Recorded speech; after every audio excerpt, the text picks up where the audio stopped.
Hello everyone, in this video I'll talk about can Reliance brand Campa Cola beat Coca-Cola? Cola wars are back with a bang. Reliance Consumer Products is now relaunching the iconic 50-year-old drink, which is Campa. To take on American soda-making giants Coke and Pepsi. Campa Cola is going to be the new elephant in the room. With a deep war chest and a business empire spanning across industries, Ambani is playing the long game.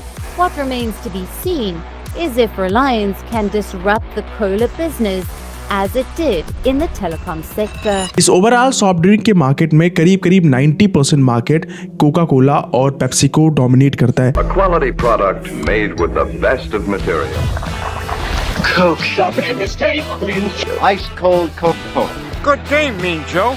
You want some of my Coke? तो आज हम जानेंगे कि इतने बड़े brand Campa Cola को beat करके Coca Cola क्या आगे जा पाएगी, और उसके साथ साथ हम जानेंगे कि कोका कोला की कौन सी ऐसी बिजनेस स्ट्रेटजी है जिसको बीट कर पाना मुश्किल है. एंड इन द लास्ट हम बात करेंगे कि कैंपा कोला कौन सी स्ट्रेटजी लगा रहा है कोका कोला को बीट करने के लिए. ये सब कुछ जानेंगे इस वीडियो के अंदर में. वीडियो शुरू करने से पहले चैनल को सब्सक्राइब जरूर कर लीजिएगा. चैनल सब्सक्राइब करने में 0.1 सेकंड लगता है, जो कि आपके लिए फ्री है, बट हमारे लिए ये मोटिवेशन का काम करती है.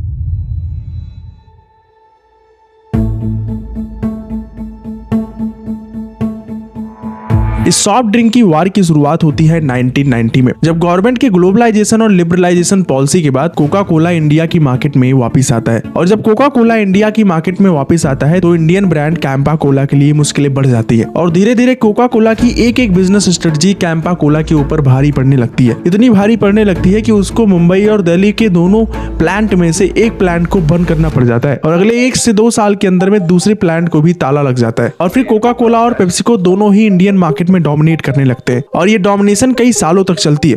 लेकिन फिर 2022 में मुकेश धीरूभाई अंबानी की एंट्री होती है इस सॉफ्ट ड्रिंक की मार्केट में, और सालों से बंद पड़ी कंपनी कैंपा कोला को 22 करोड़ रुपए में खरीद लेते हैं. Excited to announce that this year we will launch our fast moving consumer goods business. लेकिन फिर यहाँ पे आपके माइंड में एक क्वेश्चन आएगा कि मोटा भाई बंद पड़ी हुई कंपनी को क्यों खरीद रहे हैं?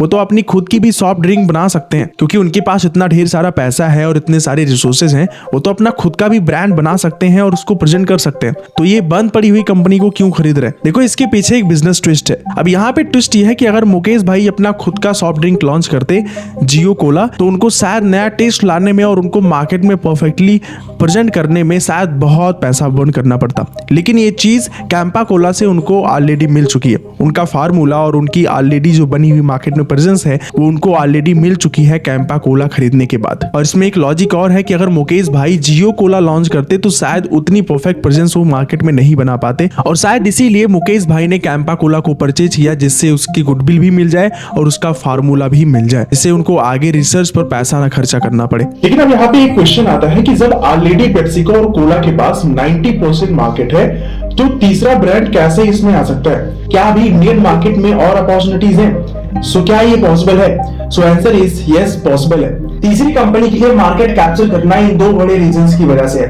पहला रीजन है पर कैपिटा कंजम्पशन, और दूसरा रीजन है ग्रोथ ऑफ मार्केट. अगर हम यहाँ पहले की बात करें पर कैपिटा कंजम्पशन की, तो इंडिया के अंदर में एक इंसान 2 से 3 लीटर सॉफ्ट ड्रिंक्स कंज्यूम करता है 1 साल के अंदर में. अब आपको ये नंबर बहुत बड़ा लग रहा होगा, राइट? चाइना के अंदर में यही नंबर 6 से 7 लीटर पर पर्सन है एनुअली. लेकिन अगर आप यही नंबर अमेरिका में देखोगे तो ये नंबर करीब 150 लीटर है पर पर्सन. तो आप समझ सकते हो कि इंडिया के अंदर में कंजम्पशन रेट अभी बहुत ही ज्यादा कम है. जैसे जैसे कंजम्पशन रेट बढ़ेगा, किसी तीसरी कंपनी को बहुत बड़ी अपॉर्चुनिटी मिलने वाली है, और शायद वो अपॉर्चुनिटी कैंपा कोला लेने वाली है.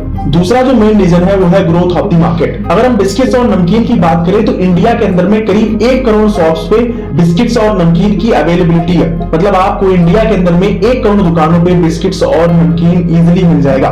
लेकिन अगर आप यही नंबर सॉफ्ट ड्रिंक्स के अंदर देखोगे तो मात्र 40 से 50 लाख दुकानें ही है इंडिया के अंदर में जो सॉफ्ट ड्रिंक्स सेल आउट करती हैं. तो आप समझ सकते हो कि कितनी बड़ी मार्केट अभी बची हुई है सॉफ्ट ड्रिंक्स के लिए. और अब इन्हीं 2 रीजंस के बेस पे कैंपा कोला मार्केट में एंटर हो सकती है.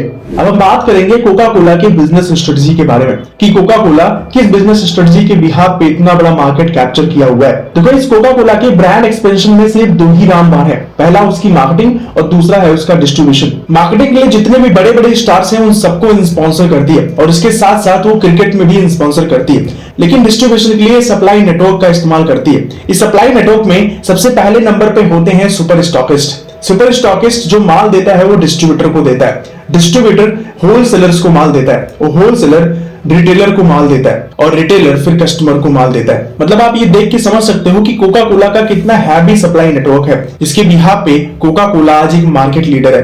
लेकिन अब हम बात करेंगे कि कैंपा कोला इस चीज को बीट कैसे करने वाला है। देखो कैंपा कोला भी किसी से कम नहीं है, उसके पास भी ये दो चीजें हैं, पहला है उसका प्राइस और दूसरा है उसका ओन डिस्ट्रीब्यूशन। आपको भी पता है कि प्राइस के मामले में जहां भी मुकेश भाई इंटर कर सबसे पहले फ्रीमियम मॉडल इस्तेमाल करते हैं। पहले वो कस्टमर को फ्री की चीजें दे करके उसकी आदत लगवाते हैं, इसके बाद फिर वो पैसा कमाते हैं और ऐसा ही किया है कैंपा कोला के अंदर में। अगर आप इसको रियल एग्जांपल से देखोगे तो कोका कोला की जो बोतल है 200 ml की वो 20 रुपए की आती है, लेकिन वहीं पे कैंपा कोला की बोतल उसके आधे दाम 10 रुपए में आती है। तो आप समझ सकते हो कि प्राइस के मामले में कैंपा कोला कितना आगे है और ये कितना ज्यादा टफ है इन सभी ब्रांड्स के लिए जो ऑलरेडी मार्केट में एग्जिस्ट कर रहे हैं। और अगर हम कैंपा कोला के डिस्ट्रीब्यूशन की बात करें तो ये भी कोका कोला से कम नहीं है। रिलायंस के पास खुद का रिटेल स्टोर डिस्ट्रीब्यूशन है, जिनकी संख्या करीब आज इंडिया के अंदर में 18,868 के करीब है। अब आप इस नंबर के बाद अंदाजा लगा सकते हो कि इनिशियल स्टेज में कैंपा कोला को तो डिस्ट्रीब्यूशन के लिए ज्यादा काम ही नहीं करना है, बस इसको क्वालिटी, प्राइस और मार्केटिंग पे फोकस करना है, बाकी चीजें तो ऑटोमेटिक हो जाएंगी। बट यहाँ पे लास्ट में क्वेश्चन आता है कि क्या कैंपा कोला कोका कोला को बीट कर पाएगा। देखो यहाँ पे आंसर बहुत ज्यादा जेन्युइन है। कैंपा कोला को कोका कोला को बीट कर पाना बहुत ही ज्यादा मुश्किल है, क्योंकि ये 50 से 60 साल पुराना ब्रांड है और इनका जो नेटवर्क है बहुत ज्यादा हैवी है और कस्टमर के दिमाग में इनका प्रेजेंस बहुत ही ज्यादा स्ट्रॉन्ग है। अगर कोई शॉप पे सॉफ्ट ड्रिंक मांगने जाता है तो उसके मुंह से ऑटोमेटिक कोका कोला निकल जाता है, तो उसका रिकॉल इतना ज्यादा मजबूत है। सो इसलिए इस मार्केट को डिस्टर्ब कर पाना अभी शायद मुश्किल है, लेकिन अगर मार्केटिंग कंटिन्यूअस अच्छे तरीके से होती रही तो कैंपा कोला कोका कोला को आसानी से फ्यूचर में बीट कर पाएगी।